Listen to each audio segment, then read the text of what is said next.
5 عورتیں مل کر ایک مرد کو اغوا کریں، اگر برابری کا یہ پیمانہ ہے آپ کا، میں تو حیران ہوں کہ ہمارے ہاں کس طرح کے ادیب ہیں اور کس طرح کے رائٹر ہیں اور کیا کیا مسالے دی جا رہی ہیں اور کس طرح ہم مردوں کو اور عورتوں کو برابر کریں. تو یہ جاہل پن نہیں ہے، یہ کیا ہے؟ بسم اللہ الرحمن الرحیم. میرا نام ہے شاہد ایوب، آپ دیکھ رہے ہیں لرننگ ٹو لیو.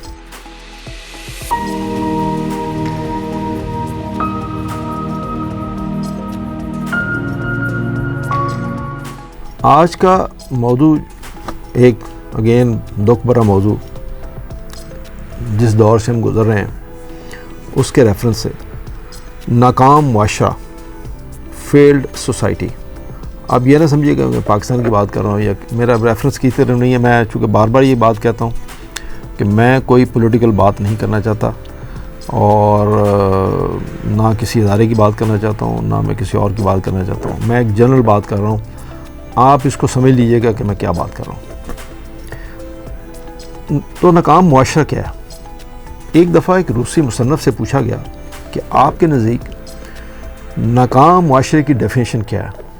تو انہوں نے جواب دیا کہ ناکام معاشرے میں ہر دانشمند ذہن کے خلاف 1000 احمق ذہن اکٹھے ہو جاتے ہیں اور ہر باشعور لفظ کے مقابلے میں 1000 جاہل الفاظ گڑھ لیے جاتے ہیں. اکثریت ہمیشہ بے وقوف لوگوں پر مشتمل ہوگی جو دماغ کی طاقت کی بجائے جسمانی طاقت کے ساتھ عقل مندوں پر ہمیشہ غالب رہے گی. ہر جگہ معمولی مسائل کو شعوری باتوں سے اوپر اٹھا کر بحث و تمہیز کا موضوع بنا لیا جاتا ہے. غیر معمولی اور قابل لوگوں کو متنازع بنا کر انتہائی معمولی اور نااہل لوگ مرکز میں برجمان ہوں گے. تو پھر جان لیے کہ آپ ایک نہایت ہی ناکام معاشرے کی بات کر رہے ہیں. یہ ان کا کہنا تھا. اب آئیے، ناکام معاشرے کی ایک اور بہت بڑی نشانی بھی یہ بھی ہوتی ہے جو میں آگے بیان کر رہا ہوں کہ وہاں کے عوام کسی مثبت چیز یا کسی ایسی بات پر جو کہ مجموعی طور پر معاشرے کے لیے بہتر ہو سکتی ہے پر اکٹھے نہیں ہوتے اور طرح طرح کی اپنی توجیہات پیش کرتے ہوئے نظر آتے ہیں اور اس طرح اپنی منزل کھو دیتے ہیں. یعنی آپ کو ایک چیز بظاہر مجموعی طور پر ایک اسٹیبلش فیکٹ ہے کہ یہ چیز ایک معاشرے کے لیے بہتر ہے، تو اگر آپ اس پہ اکٹھے نہ ہوں اور ہر بندہ اپنی بین بجائے تو پھر کیا ہوگا کہ پوری قوم کا نقصان ہوگا. ہلکے پھلکے انداز میں آپ کو ایک سٹوری بیان کرتا ہوں کہ یہ جو بات میں نے آپ سے کہی آپ کو سمجھنے میں اس میں ذرا اور آسانی ہو جائے گی کہ میں کیا کہنا چاہ رہا ہوں. روزانہ ہاسٹل کی کینٹین میں ناشتے پر کھچڑی کھا کر پریشان طلباء نے ہاسٹل وارڈن سے شکایت کی اور ناشتہ میں دوسری چیز دینے کا مطالبہ کیا کہ آپ روز میں کھچڑی کھلاتے ہیں. تو وہاں پہ جو 100 کے قریب طالب علم تھے، 20 طالب علم ہی ایسے تھے جو کھچڑی کھانے کے شوقین تھے اور جو باقی 80 تھے وہ کہہ رہے تھے کہ بھائی کھچڑی چینج کریں، کچھ اور دیں ناشتے میں. مطلب ڈیلی کوئی نہ کوئی مختلف چیز ہونی چاہیے نا، روز تو نہیں ہونی چاہیے کھچڑی. تو وارڈن نے کہا کہ ایسے کرتے ہیں کہ ووٹنگ کرا لیتے ہیں، تو ووٹنگ کے بعد فیصلہ کر لیں گے. اب آپ دیکھیے کہ 80 طالب علم یہ کہہ رہے ہیں کہ کھچڑی نہیں ہونی چاہیے اور 20 کہہ رہے ہیں کہ کھچڑی ہونی چاہیے. اب وہ جو 80 تھے ان کا مسئلہ یہ تھا وہ اکٹھے نہیں تھے، جو 20 تھے وہ اکٹھے تھے کسی ایک سبجیکٹ کے اوپر. اب وہ سبجیکٹ غلط تھا، صحیح تھا، اس کو چھوڑ دیجئے. تو جب ووٹنگ ہوئی تو ووٹنگ کے بعد جو رزلٹ آیا وہ سنیے. کھچڑی کھانے والوں کے حق میں 20 ووٹ آئے جو میں نے آپ سے عرض کیا. انڈا پراٹھا کھانے والوں کے حق میں 18 ووٹ آئے. روٹی سالن کھانے والوں کے حق میں 14 ووٹ آئے. روٹی مکھن کھانے والوں کے حق میں 12 ووٹ آئے. نوڈلز کھانے والوں کے حق میں 10 اور پوری سبزی کھانے والوں کے حق میں 10 ووٹ. یعنی وہ 80 ڈیوائڈ ہو گئے اور جو سب سے زیادہ ووٹ پڑے وہ پڑے کھچڑی کھانے والا کے حق میں. تو وارڈن نے کہا آئندہ سے کھچڑی ہی کھانی پڑے گی. ٹھیک ہے، ہمارا حال بھی کچھ اس طرح کا ہی ہے کہ ہمیں بھی کھچڑی ہی کھانی پڑے گی. اب پاکستان کے انتخابات میں یہ نہ سمجھے کہ میں اس انتخاب پر ریفر کر رہا ہوں، میں جنرل بات کر رہا ہوں کہ پاکستان کے انتخابات میں کچھ اسی طرح ہی ہوتا ہے. یہاں 80 ہیں، آپ کا اتحاد کیا کر سکتا ہے؟ آپ اندازہ نہیں کر سکتے۔ 20 سے شکست صرف متحد نہ ہونے میں ہی ہے کہ ایک بن کے رہو، منظم رہو اور جد و جہد کرو، تبھی کچھ تبدیلی ممکن ہے، ورنہ پھر کیا ہوگا کہ 20 آپ کو ہرا دیں گے اگر آپ متحد نہیں ہیں تو۔ اچھا، روسی مصنف نے تو جو کہا وہ ٹھیک ہے، مگر آپ سنیے جو ہمارے ہیرو ہیں جن کو ہم بھول چکے ہیں، انہوں نے کیا کہا۔ یعنی میں بات کر رہا ہوں اقبال کی۔ آپ کیا خیال ہے کہ وہ جانتا نہیں تھا کہ یہ معاشرہ جب ناکام ہوتا ہے تو اس کے پیچھے کیا سوچ کار فرما ہوتی ہے؟ ان سے زیادہ بہتر کون جانتا ہوگا۔ انہوں نے کیا خوبصورت شعر کہا کہ میں جانتا ہوں جماعت کا حشر کیا ہوگا، میں جانتا ہوں جماعت کا حشر کیا ہوگا، مسائل نظری میں الجھ گیا ہے خطیب۔ اب ذرا سوچئے فقرہ روسی مصنف کا، تو اس نے کہا چھوٹی چھوٹی چیزوں پہ اس کو ایک ایشو بنا لیتے ہیں، حالانکہ وہ چیز اتنی خاص نہیں ہوتی، اور ایک غیر ضروری چیز کے اوپر بحث شروع کر دیتے ہیں۔ میں جانتا ہوں جماعت کا حشر کیا ہوگا، مسائل نظری میں الجھ گیا ہے خطیب۔ وہ چیز ڈسکس کر رہے ہیں جس کی ایسی ضرورت ہی نہیں ہے، فروہی مسئلے مسائل۔ ایک اور مقام پہ اقبال نے کیا کہا کہ جب سوسائٹی فیل ہوتی ہے تو آپ سوچئے کہ وہاں پہ کیا چیز ہوتی ہے جب سوسائٹی فیل ہوتی ہے۔ وہ کہتے ہیں آزادی افکار سے ہے ان کی تباہی، آزادی افکار سے ہے ان کی تباہی، رکھتے نہیں جو فکر و تدبر کا سلیقہ۔ جس قوم میں فکر و تدبر نہ ہو اور اس کا سلیقہ ان کو نہ آتا ہو، تو پھر ان کے ہاں اگر افکار یعنی ہر بات کہنے کی آزادی دے دی جائے تو آپ سوچئے کہ وہ تباہی کا باعث نہیں بنے گا تو کیا ہوگا۔ جو آپ کے منہ میں آئے آپ کہتے چلے جائیں، جس کے خلاف آئے آپ کہتے چلے جائیں، ہر کسی کی عزت کسی کے ہاتھ سے محفوظ نہ ہو، کیونکہ آپ کے یہاں ایسا کوئی لا ہی نہیں ہے۔ آپ کسی کی بھی پینٹ اتار دیں، کسی کی بھی قمیض اتار دیں، کوئی پوچھنے والا نہیں ہے۔ یعنی آپ کا موڈ آئے تو آپ کہیں جی کہ 95% عورتیں جو ہیں وہ جاہل ہیں۔ آپ کو پوچھ سکتا ہے کہ آپ نے یہ بات کیوں کہی ہے کہ 95% جاہل ہیں، تو کیا مرد سارے 95% جاہل نہیں ہیں؟ یعنی جاہل اور تعلیم یافتہ ہونے میں کیا فرق ہے؟ تعلیم کیا ہے؟ تعلیم یہ ہے کہ آپ نے ریاضی پڑھ لی ہے، میتھمیٹکس پڑھ لی ہے، 4 کتابیں آپ نے جغرافی کی پڑھ لی ہیں، کیمسٹری پڑھ لی ہے، اور پھر آپ نے MBA کر لیا ہے فائنانس میں، اکاؤنٹنسی میں، یا آپ نے اس طرح کی تعلیم حاصل کر کے ایک اچھی جاب کر لی ہے، یہ تو ہوگی تعلیم۔ تو کیا آپ کا خیال ہے کہ تعلیم والا بندہ جاہل نہیں ہو سکتا؟ اگر یہ سب کرنے کے بعد، ایک PhD کرنے کے بعد ایک بندہ ٹریفک رولز فالو نہیں کر رہا تو آپ اس کو کیا کہیں گے؟ جاہل نہیں کہیں گے تو کیا کہیں گے؟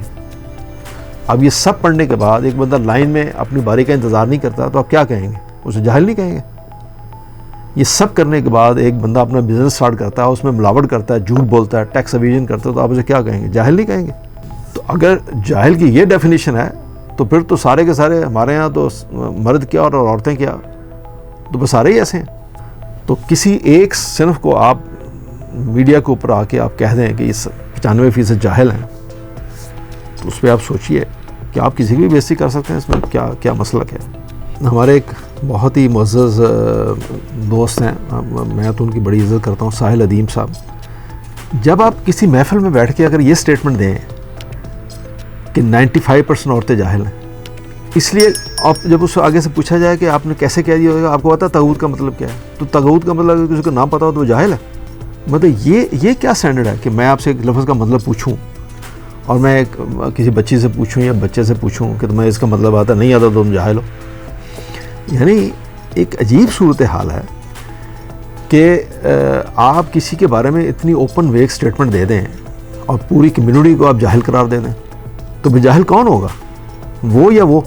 یعنی کسی کو کیا حق ہے کہ آپ کسی کے بارے میں یہ کہہ دیں کہ آپ جاہل ہیں۔ آپ تو جب آپ دیکھیں، جب آپ کوئی ڈیبیٹ کر رہے ہیں یا آپ ڈسکشن کر رہے ہیں یا آپ کوئی آرگومنٹ کر رہے ہیں، میں تو آرگومنٹ کے حق میں نہیں ہوں، ڈسکشن کر رہے ہیں، یا آپ کسی بچے کو یا بچی کو کوئی چیز سمجھانے کی کوشش کر رہے ہیں، تو جب وہ آپ شروع کریں گے بات اس کے ساتھ، تو بات شروع کرنے سے پہلے آپ کہتے ہیں جی آپ جاہل ہیں، تو اس کے بعد آپ کر لیں بات، تو وہ کیا سنے گی آپ کی بات جب آپ پہلے ہی اسے ڈکلیئر کر دیں کہ آپ جاہل ہیں؟ یعنی اتنا بڑا آدمی اس کو یہی نہیں پتا کہ جب آپ کوئی بات شروع کریں کسی کو سمجھانے کی تو اگر آپ اس بات جاہل پن سے شروع کریں گے تو وہ کیا سمجھے گا اور کیا آپ کی بات سنے گا وہ. حالانکہ میں تو سنتا بھی ہوں اور ان کی بہت ساری باتیں اچھی بھی ہیں. تو یہ چیزیں دیکھنے کی ہیں کہ ہمارے اس طرح کے پڑھے لکھے لوگ جن کو باقی لوگوں کو فالو کرنا چاہیے سننا چاہیے اگر وہ اس طرح کی باتیں کریں تو بہت افسوس والی بات ہے. یا جیسے خلیل الرحمان قمر صاحب نے کہا کہ اگر برابری کرنی ہے تو 5 عورتیں ایک مرد کو اغوا کر کے دکھائیں. اب یہ کون سی مثال ہے جی کہ برابری کی؟ یعنی کہ یہ مطلب میں تو حیران ہو گیا کہ چلیں اب یہ کہتے کہ بھائی عورتیں اگر مرد جہاز اڑا سکتا ہے فائٹر تو عورتیں بھی اڑا کے دکھائیں. یہ جو برابری کی مثال سمجھ جاتی ہے یا کوئی اس طرح کی اور پڑھی لکھی مثال ہوتی. مطلب یہ کون سی مثال ہے کہ 5 عورتیں مل کر ایک مرد کو اغوا کر کے بتائیں. تو اب وہ 2 دن پہلے بیچارے اغوا بھی ہو گئے جس کا مجھے تو خیر افسوس ہے کہ نہیں ہونا چاہیے.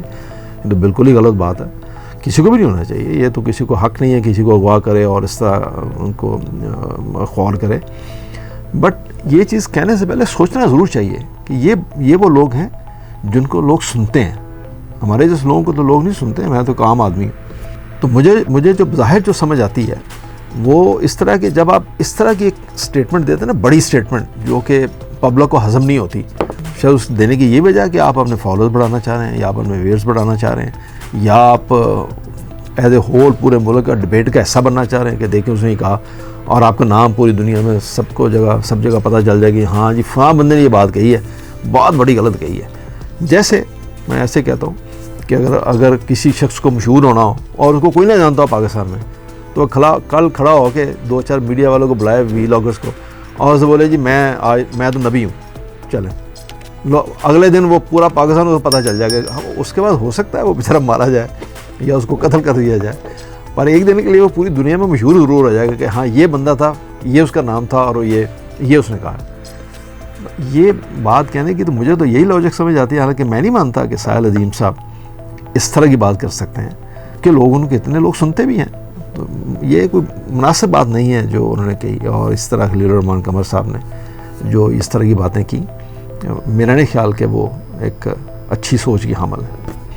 اگر آپ عورت اور مرد کے مقابلے کا برابری کا اس کی مثال یوں دیں, 5 عورتیں مل کر ایک مرد کو اغوا کریں, اگر برابری کا یہ پیمانہ ہے آپ کا, میں تو حیران ہوں کہ ہمارے ہاں کس طرح کے ادیب ہیں اور کس طرح کے رائٹر ہیں اور کیا کیا مثالیں دی جا رہی ہیں اور کس طرح ہم مردوں کو اور عورتوں کو برابر کریں. تو یہ جاہل پن نہیں ہے, یہ کیا ہے؟ تو اس لیے اس نے کہا کہ آزادی افکار سے ہے ان کی تباہی, رکھتے نہیں جو فکر و تدبر کا سلیقہ. ہو فکر اگر خام تو آزادی افکار, ہو فکر اگر خام تو آزادی افکار, انسان کو حیوان بنانے کا طریقہ. اگر آپ کی فکر ہی خام ہے, اگر آپ کی سوچ ہی بیکار ہے, اس میں پختگی نہیں ہے, تو یہ تو پھر کسی انسان کو حیوان بنانے کا ایک بڑا آسان طریقہ ہے آپ کا, اگر اس کی سوچ ہی ٹھیک نہیں ہے تو. اور وہ اس کو آپ دے دیں اپنے خیالات اظہار کرنے کا اس کو موقع دیں کھلا عام, تو کھلے عام تو پھر وہ یہی کرے گا جو ہم لوگ کر رہے ہیں. بہتان تراشی, لوگوں کو ذلیل کرنا, لوگوں کے خلاف کچھ بھی بول دینا بغیر تحقیق کے. تو یہ ایک عجیب صورتحال ہے جو ہمارے یہاں ہے. تو یہ ایک ناکام معاشرہ نہیں ہے. اس سے بڑی ناکام معاشرے کی مثال اور کیا ہو سکتی ہے کہ ہم جو چاہتے ہیں وہ جو کہتے ہیں وہ موڈ آتا ہے وہ کہہ دیتے ہیں بغیر سوچے سمجھے, اور کوئی پوچھنے والا نہیں ہوتا. ناکام معاشرے کی مثالیں تو اور بہت ساری ہیں, لیکن ویلاگ چونکہ لمبا ہو جائے گا تو اس کو پھر کبھی دوسرے موقع پہ ڈسکس کریں گے. فی الحال اتنا ہی. توجہ کے لیے شکریہ. اللہ حافظ.